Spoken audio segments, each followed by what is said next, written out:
Hello and welcome to the SMP Life. This is Sean, one half of SMP. Paula is doing her thing, and we will catch her later. But right now, we're going to talk about something that I found out to be very, very impactful upon our health as a whole. Not just losing weight or gaining weight, but possibly affecting things like my fibromyalgia and Paula's diabetes. So we wanted to bring it to you in a format that's a little more formal. And we're going to make a small series of it and explaining more about it and other things that are similar to it that we kind of let go under the radar and that we don't monitor as well. At least some of us don't. But I think that it's one of those quiet things that kind of creep up on you and you don't really realize it. And some of us are very sensitive to it. Like I have a wheat sensitivity. So the item that I'm getting ready to talk about is gluten. Gluten comes in things like rye and wheat and barley, and also this cross between wheat and rye, which is called Titical. I hope I'm pronouncing that right. Is TRITICALE. You can look that up. And once again, I said it's a cross. It's a cross between wheat and rye.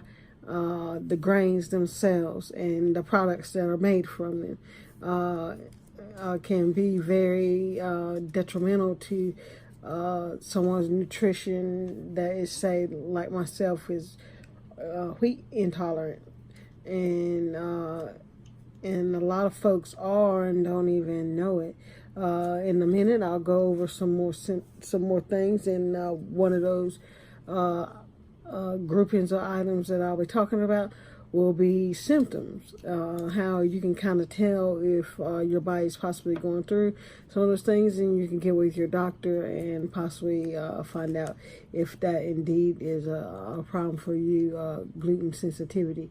There are a lot of sensitivities in our body, and I will go over quite a few of them, in this little series that I plan on doing for you guys, because I think that a lot of problems that we have, we kind of shoo off as just a nagging little thing, no big deal, it always is there, and we don't realize that sometimes it's just as simply changing something in our diet that we don't necessarily need as much or at all.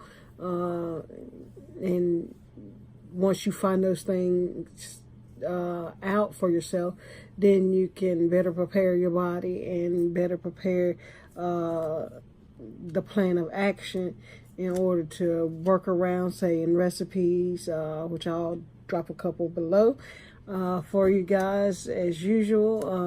Not all of them are mine. Some are resources outside of mine, and I will let you know where I found that. I'll link to them down at the bottom. Next to the subscribe button on one of the sides. You can click that as well. You can also click the thingy for me, if you will. It'd be greatly appreciated. I love to hear from your feedback from you. And you'll be able to do that here at the end, down in the comments. So, and also drop your questions anytime. So back again to the main topic of what today's subject is about, and that's gluten. And what gluten is used for is used to bind things together. Kind of like a glue in food, the whole molecules and of different combinations and compounds together to make some of our foods. And when you get large quantities of these, it could be quite unhealthy for you. So I just wanted to touch base on that. I'm going to give you a rundown. Once again, with fibromyalgia, you sometimes have fibro flare, and you also get these moments that are called fibro fog. And I'm working and getting better at it as, going through the program. Once again, that's Brooke Ence. Naked program and losing weight and eating properly. It's getting a little better, but I still have that issue. So you might notice that I, check my notes. I don't want to give you any false info. So rolling on, here we go.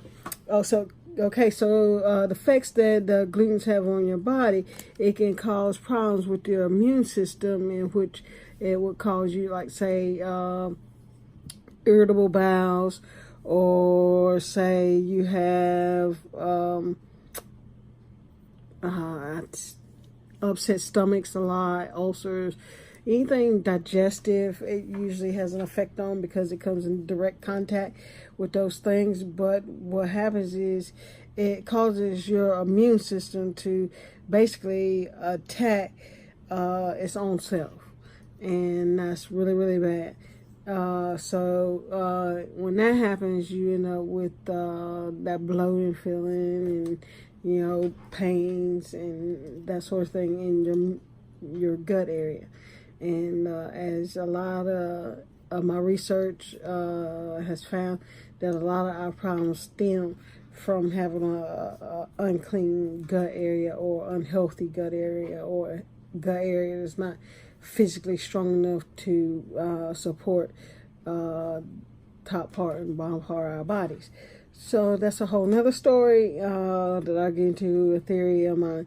But basically, it makes your body think that there's a problem in the area, or for instance, wherever it is, because it's irritant, your body then attacks that area, and it causes inflammation and can cause sickness. So you want to limit your glutens. Like I said, some of the symptoms of it are bloated, diarrhea, abdominal pain. You can get mouth ulcers, the little sores on the inside of your mouth that you see sometimes. You can gain or lose weight unpredictably. You feel tired and sluggish, and you can also get skin rashes, pain in the joints that feel like arthritis. You can also have anxiety, like we don't have enough of that already, but it does can cause anxiety, cramping of the muscles, muscle fatigue. You can get things like heartburn and indigestion and that sort of thing. Once again, down from your mouth to your potty hole, that's pretty much where glutens wreak havoc. So we do want to avoid that. It does come from proteins in grains mainly.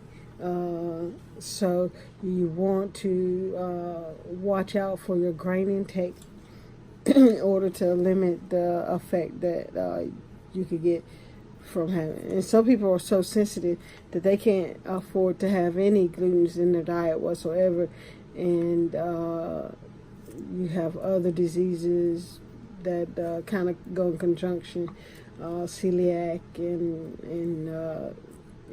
some others. So you can look that up online. WebMD is one of my go-tos to check stuff out, and I cross-reference it obviously with other websites as well, and whichever one you use to kind of peruse to get an idea, to speak to your doctor about possible solutions if you feel you have sensitivity to certain things. It's always good to talk to your doctor. It's the best person to talk to. I don't recommend doing any rash things with your diet or your medications or anything like that. Just have a talk with your doctor. Like my doctor is really, really, cool about just sitting and letting me know what is the bottom line and what my options are. So just make sure you're comfortable with your doctor and you have one that you can talk to, and you go over things like this with, and they usually don't mind. They actually appreciate you taking some initiative in your own health. So do get with them.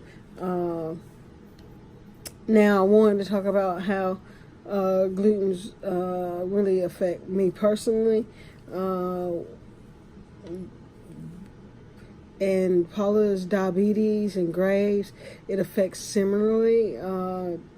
So I kind of just lump those together to give you an idea. But it's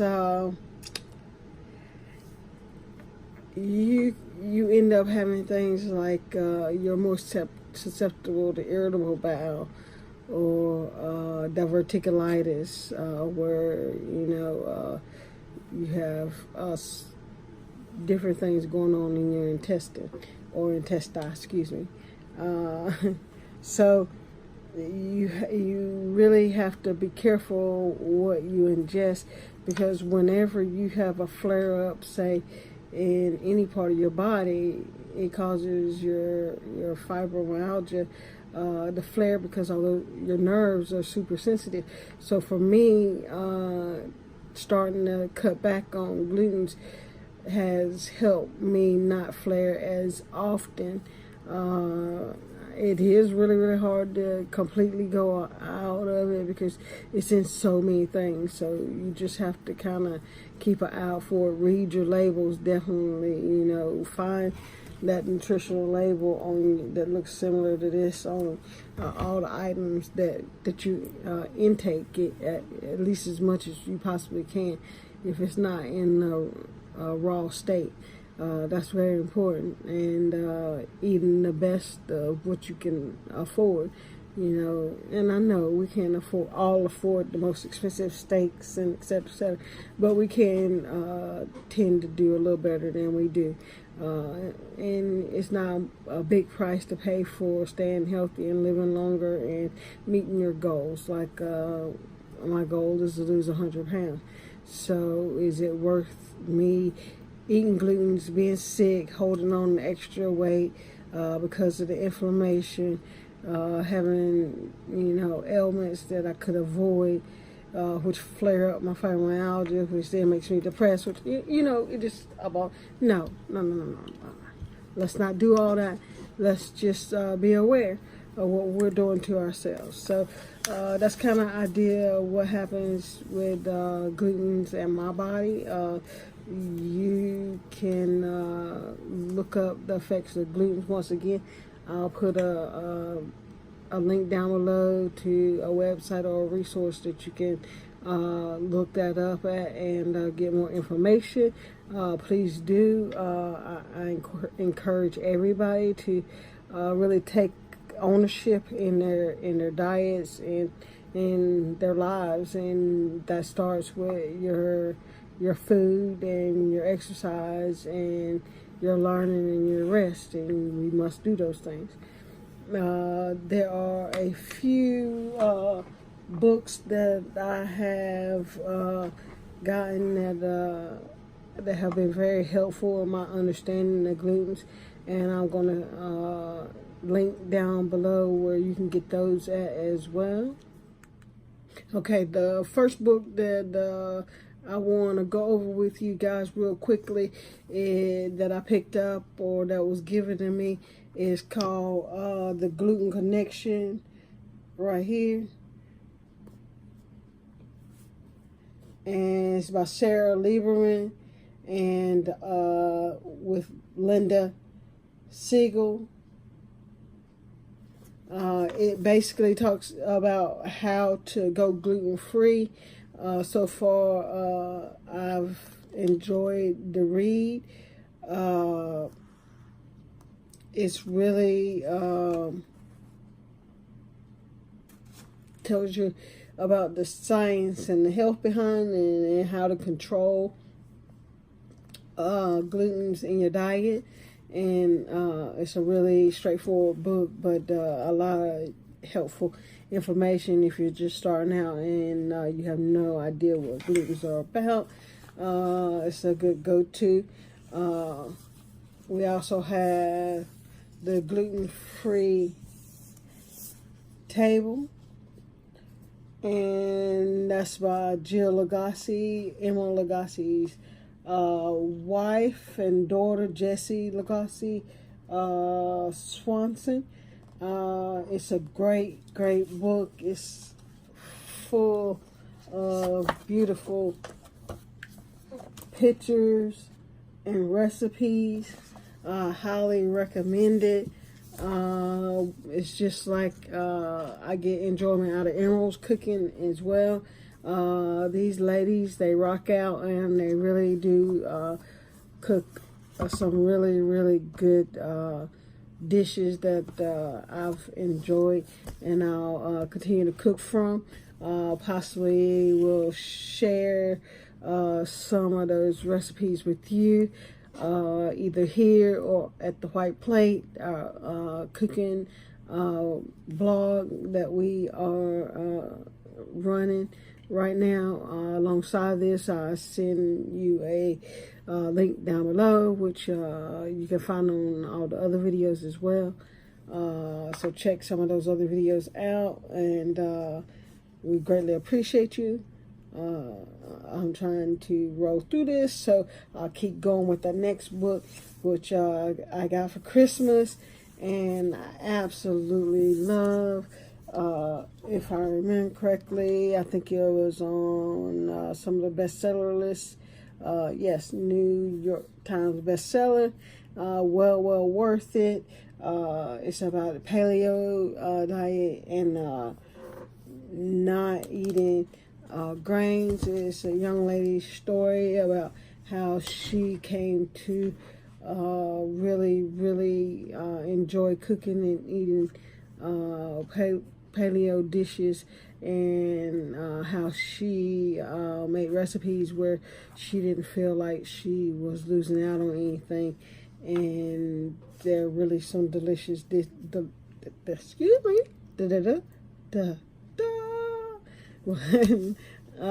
some really delectable dishes, as it does state on the front, and it is not telling the story. So do check out those 3 books, and I'll try to start coming out with more books from what I draw from, to bring you guys content and just know-how and just learning and picking up on things that you guys might like. Once again, glutens, they are not very friendly for your body, so if you can at least get your intake under control to a very minimal level, and try to figure out other ways to enjoy the things that you like. Just kind of be creative. Instead of flour, you used almond flour. It's made out of almonds and not out of grains. So there are substitutes out there. They tend to be a little more expensive, but not really in the whole scheme of things. And then in general, from my actual experience with cooking with things like almond flour and coconut flour, etc., you don't really know the difference unless somebody told you. So most dishes transfer over really well with the substitutes. So why not substitute, be healthy, and not have to worry about having ailments that we can control through our diet. And that's really what this is about, is about getting control over our bodies and our minds to be able to come up with the goal. And for me, that is to lose weight. For like people like Paula, it may be to gain weight. Some people it's just to maintain. They've reached where they want to be and they're happy. But if you don't do anything, then you lose, or you do too much, yes, you're gonna have the gains and the results to show that. So some people just want to maintain, stay there, even kill, and that is perfectly fine as well. But in order to do that, I'm learning that there are many things that we have to learn to balance and keep in harmony. And once we learn how to do those things, i.e. macro counting, where we, keeping your nutrients at a balance to each other, produces great success. That's how, we pretty much do our nutritional plan, is based on that and based on flexible dieting. Between those two things, I've lost like 37 pounds. So in a very short amount of time, with just, I do the workouts, but with my fibromyalgia, I'm not able to work out at the same intensity, or some of the work movements I have to either change or amend. So I do it at a different pace. So definitely not like I want yet, but we're getting there, and we will make it. And that's what I want to hopefully inspire you guys to do, is just get out there and just try and do and learn as much as you can. And the more you learn about yourself, the more you're able to be the success that you dreamed of, because it's right there in your hands. It's right in the palm of your hands, and all you have to do is grab a hold and just do, and you'll succeed. It just really is true. So that's what I hold on to, and we keep pushing. Hopefully we're getting better at this, and I'm not rambling too much, but that's me. That's all I can say. I talk. Okay. But hopefully you're getting some good information, some tidbits. That's my whole plan, is to have fun but educate at the same time. So I hope you enjoy, and I know you guys have been seeing this up here for the longest, and it's finally here. Gluten's in the house, gluten's in the books, and you, my lifers, I love you, and Paula loves you, and from us to you, hugs, much love, and we'll catch you next time, our lifers. Peace out. Have a wonderful, wonderful day. And remember, just watch out for your glutens, and keep an eye on what you put into your body at all times, whether it be food, medications, drink, whatever it is very, very important. And don't forget, what you put on your body is also just as important. Your skin is your largest organ, so just make sure you check out products that are healthy for you. So thanks again, and laters.